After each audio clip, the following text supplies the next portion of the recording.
Hello students. In this presentation, we will be discussing about the cellular differentiation. What is cellular differentiation?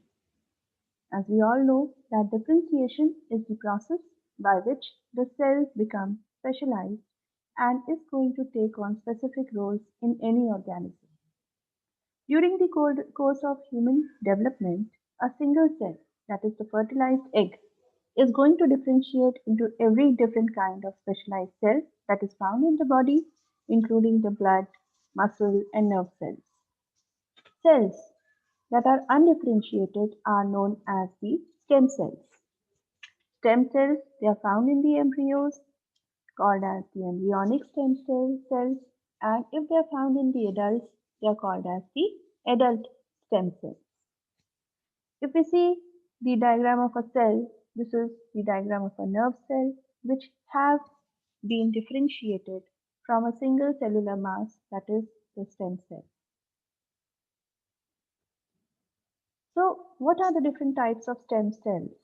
We will be discussing that in general the embryonic stem cells, they can be either totipotent or pluripotent.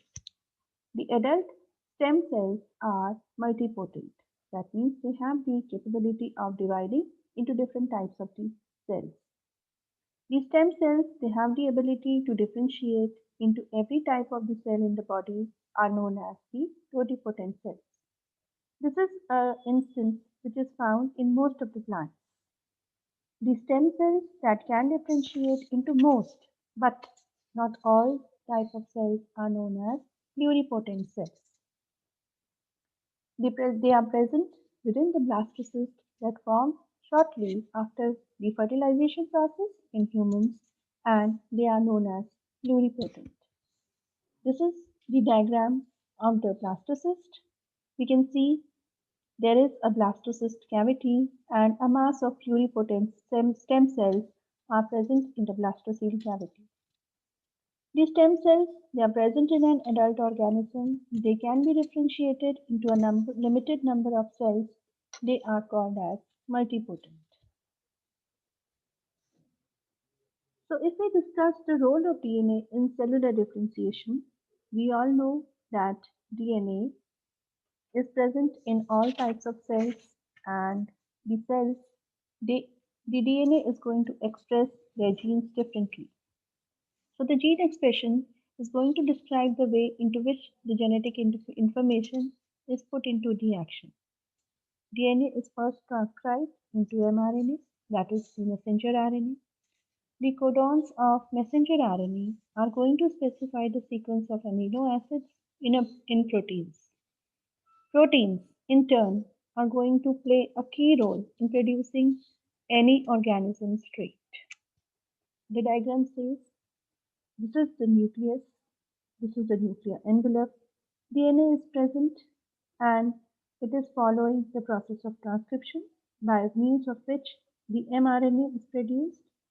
This mRNA is going to come out from the nuclear pores towards the cytoplasm, and they will further carry out the process of translation, which will result in the production of amino acids. So how is gene expression controlled? We all know that genes can be affected in several ways by DNA binding proteins known as the transcription factors. The transcription factors, they are going to bind to regulatory regions of a gene and will affect their expression. Some transcription factors turn genes on, and the others, they help to turn the genes off. So different transcription factors are associated with the differentiation of stem cells into bone, muscle, and nerve cells. This is the profile. We have different regulatory regions. This is the gene. This is the RNA polymerase, and these are various transcription factors. When these transcription factors, they bind, they form a binding site for RNA polymerase, and they will further bind to the gene, and they will carry out towards the direction of transcription. Now, what is the role of RNA in cellular differentiation? As we all know that changes in the pattern of gene expression affect the types and amount of RNA that is produced by a cell. If we recall that DNA is transcribed into messenger RNA and messenger RNA then provides instructions that direct the production of proteins in the process of translation. So the types and the number of proteins a cell generates is going to help to determine how a cell is going to differentiate. Now, new research suggests that RNA can directly affect cell differentiation by shutting down the expression of targeted genes through a process known as the RNA interference. This is a diagram. Again, DNA is being transcribed into mRNA, and after the coming out of mRNA from the nuclear pore into the cytoplasm, the translation process is going to be happening. Apart from the factors, there is a certain role of environment in carrying out the process of cellular differentiation. We all know that a cell's integral and internal and external environment can be affected and its pattern of gene expression and the cell differentiation is directly affected by the environment. For example, during development in many animals, the concentration of certain transcription factors in the cytoplasm of the egg cell membrane is going to determine the basic body plan, which is the part of the embryo, which part is going to become the head, which will become the tail, which will become the front, and which will become the back. For the external environment, specifically the temperature, during the development of turtles and some other reptiles, help to determine the sex of hatching offspring. We can see from the figure we have the fruit fly chromosome. This will further differentiate into the fruit fly embryo, and this is the adult fruit fly. So in fruit flies, the expression of genes in the colored areas that control the basic body plan formation are affected by the cell's environment. Specifically, they are turned on or off in response to the relative concentrations of various transcription factors that are present in the cytoplasm. So, there is a question that can cell differentiation be reversed? Yes, it can be done. Undifferentiated adult stem cells make it possible to continue to form the specialized differentiated cells. In humans, there are high concentrations of these adult stem cells in skin, brain, and bone marrow. Recent researchers have shown that in many cases, the adult skin cells can be induced to reverse their differentiation process and assume many of the properties of embryonic cells. The resultant cells are known as induced pluripotent stem cells, or in short, iPS cells. So the induced pluripotency is now the subject of intense research around the world. This is a diagram and the view of stem cells which are being cultured. So the differentiation of the stem cells which is going to take part in the female reproductive system. First of all, there will be ovulation, then the process of fertilization.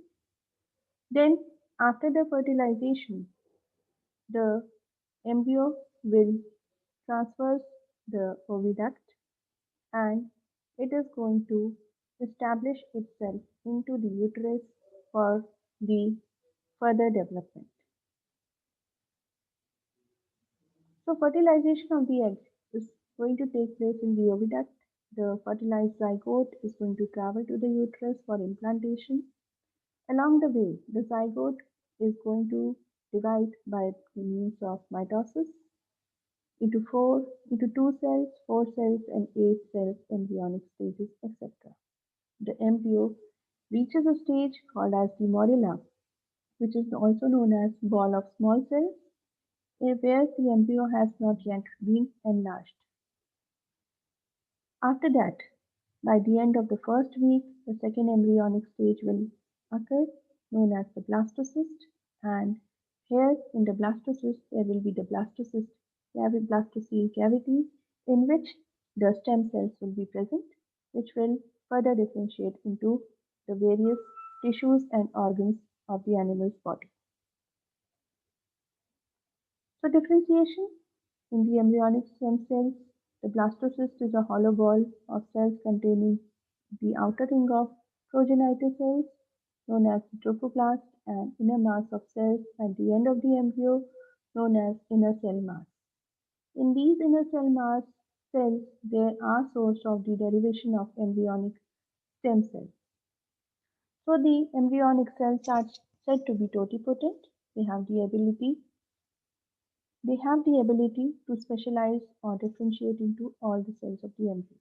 The blastocyst is then beginning to the process of differentiation, and these embryonic stem cells form populations of stem cells with more restricted potential. The embryonic stem cells further differentiate into two layers called as the embryonic disc, which is going to divide the blastocyst cavity into the amniotic cavity and the yolk sac. Yolk sac is also known as the primitive hematopoietic organ. These two layers then continue to differentiate into the three germ layers of the embryo, that is the ectoderm, mesoderm, and endoderm. The formation of these germ layers marks the gastrula embryonic stage. This is the diagrammatic profile. This is the morula stage, a mass of cells. This is the blastocyst. This is the blastocyst cavity, the outer layer of cells known as trophoblast, and the hollow ball with inner cell masses is the blastocyst. This is the inner cell mass. After that comes the formation of embryonic disc, and two layers of cells between two cavities is formed.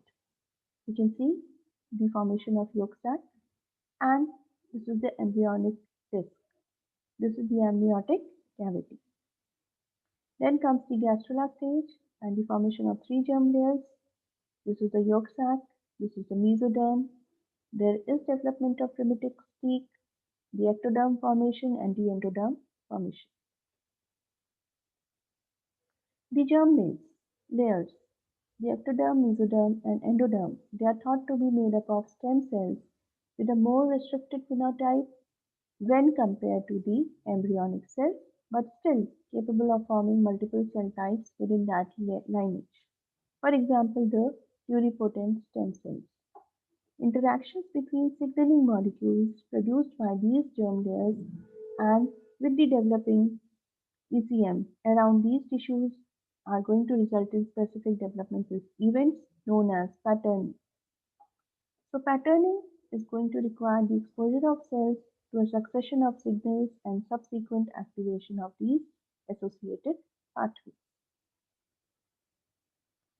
The cellular interactions in development is called as the induction. So the induction is a mechanism where all cell populations are going to influence development of neighboring cells. For example, the mesoderm induces the overlying ectoderm to form the neural tissue. The embryonic development is a series of inductive events. These are the binary, gradient, and relay. Thank you all.